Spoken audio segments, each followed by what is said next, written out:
जिस अवस्था में पूर्णता प्राप्त होती है उस अवस्था का आगे के श्लोक में स्पष्ट वर्णन करते हैं। यत्रो परमते चित्तम निरुद्धम योग सेवया यत्र चैवात्मनात्मानं पश्यन्नात्मनि तुष्यति। योग का सेवन करने से जिस अवस्था में निरुद्ध चित्त उपराम हो जाता है तथा जिस अवस्था में स्वयं अपने आप से अपने आप को देखता हुआ अपने आप में ही संतुष्ट हो जाता है। व्याख्या। ध्यान योग में पहले मन को केवल स्वरूप में ही लगाना है, यह धारणा होती है। ऐसी धारणा होने के बाद स्वरूप के सिवाय दूसरी कोई वृत्ति पैदा भी हो जाए तो उसकी उपेक्षा करके उसे हटा देने और चित्त को केवल स्वरूप में ही लगाने से जब मन का प्रवाह केवल स्वरूप में ही लग जाता है तब उसको ध्यान कहते हैं।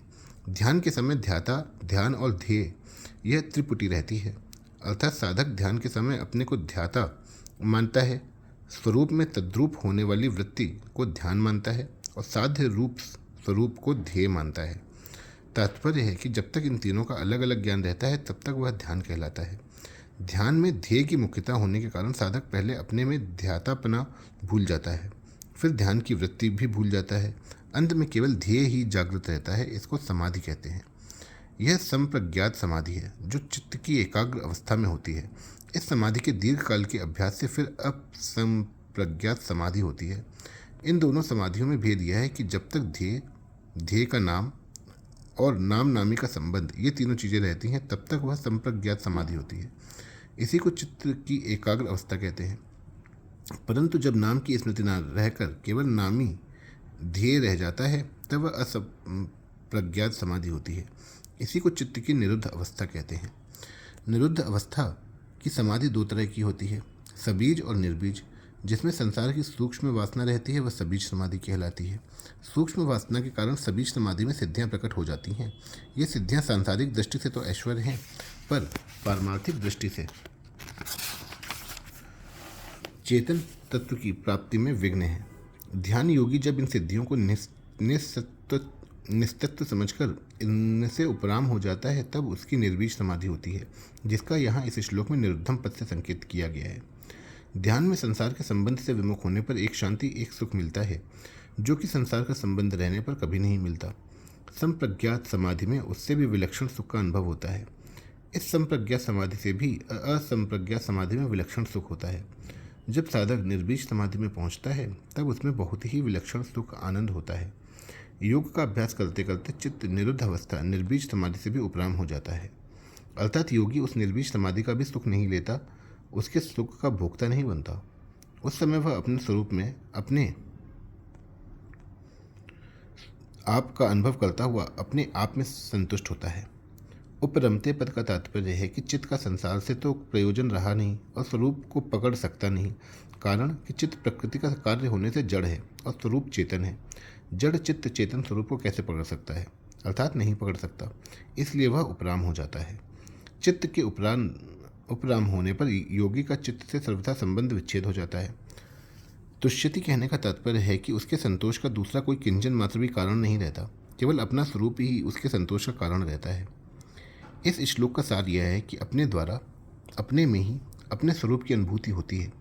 वह तत्व अपने भीतर ज्यों का त्यों है, केवल संसार से अपना संबंध मानने के कारण चित्त की वृत्तियां संसार में लगती हैं, जिससे उस तत्व की अनुभूति नहीं होती। जब ध्यान योग के द्वारा चित्त संसार से उपराम हो जाता है तब योगी का चित्त से तथा संसार से सर्वथा संबंध विच्छेद हो जाता है। संसार से सर्वथा संबंध विच्छेद होते ही उसको अपने आप में ही अपने स्वरूप की अनुभूति हो जाती है। विशेष बात, जिस तत्व की प्राप्ति ध्यान योग से होती है उसी तत्व की प्राप्ति कर्मयोग से होती है, परंतु इन दोनों साधनों में थोड़ा अंतर है। ध्यान योग में जब साधक का चित्त समाधि के सुख से उपराम हो जाता है तब वह अपने आप में संतुष्ट हो जाता है। कर्म योग में जब साधक मनोगत संपूर्ण कामनाओं को सर्वथा त्याग कर देता है तब वह अपने आप में संतुष्ट होता है। ध्यान योग में अपने स्वरूप में मन लगने से जब मन स्वरूप में तदाकार हो जाता है तब समाधि लगती है। उस समाधि से भी जब मन उपराम हो जाता है तब योगी का चित्त से संबंध विच्छेद हो जाता है और वह अपने आप में संतुष्ट हो जाता है। कर्म योग में मन, बुद्धि, इंद्रियां, शरीर आदि पदार्थों का और संपूर्ण क्रियाओं का प्रभाव केवल दूसरों के हित की तरफ हो जाता है। तब मनोगत संपूर्ण कामनाएं छूट जाती हैं। कामनाओं का त्याग होते ही मन से संबंध विच्छेद हो जाता है और वह अपने आप में संतुष्ट हो जाता है। परिशिष्ट भाव, मन आत्मा में नहीं लगता प्रत्युत उपराम हो जाता है, कारण कि मन की जाति अलग है और आत्मा की अलग। मन अपरा प्रकृति अर्थात जड़ है और आत्मा परा प्रकृति अर्थात चेतन है। इसलिए आत्मा ही आत्मा में लगती है। आत्मनात्मानं पश्यन्नात्मनि तुष्यति। अपने आप को देखने का तात्पर्य है कि आत्म तत्व पर संवेद्य नहीं है, प्रत्युत स्व संवेद्य है। मन से जो चिंतन किया जाता है वह मन के विषय का ही चिंतन होता है, परमात्मा का नहीं।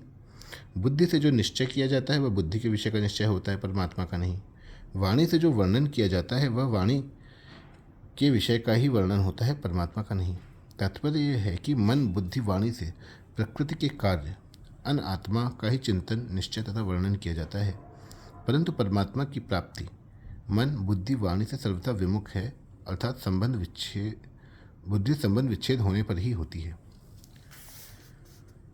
यहाँ जिस तत्व की प्राप्ति ध्यान योग से बताई गई है उसी तत्व की प्राप्ति दूसरे अध्याय के 55वें श्लोक में कर्म योग से भी बताई गई है। अंतर इतना है कि ध्यान योग तो करण सापेक्ष है, पर कर्म योग करण निरपेक्ष साधन है। करण सापेक्ष साधन में जड़ता से संबंध विच्छेद देरी से होता है और इसमें योग भ्रष्ट होने की संभावना रहती है।